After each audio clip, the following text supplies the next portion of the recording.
தஞ்சை மாவட்டம் சேதுபாவா சத்திரம் அருகே சாலையோர தடுப்பு மீது மோதி மகிழுந்து விபத்துக்குள்ளானதில் 4 பேர் உயிரிழந்தனர்.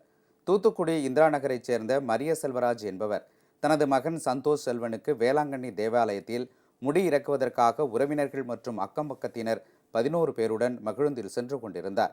தஞ்சை மாவட்டம் சேதுபாவா சத்திரம் அருகே மனேரா பகுதியில் வந்து கொண்டிருந்த போது ஓட்டுநரின் கட்டுப்பாட்டை இழந்து சாலையோரம் இருந்த பாலத்தின் தடுப்பு சுவர் மீது மோதி மகிழுந்து விபத்துக்குள்ளானது. இதில் ஓட்டுநர் சின்னப்பாண்டி உள்ளிட்ட 4 பேர் நிகழ்விடத்திலேயே உயிரிழந்தனர். மேலும் படுகாயமடைந்த 7 பேர் தஞ்சை அரசு மருத்துவமனையில் மேல் சிகிச்சைக்காக அனுமதிக்கப்பட்டுள்ளனர்.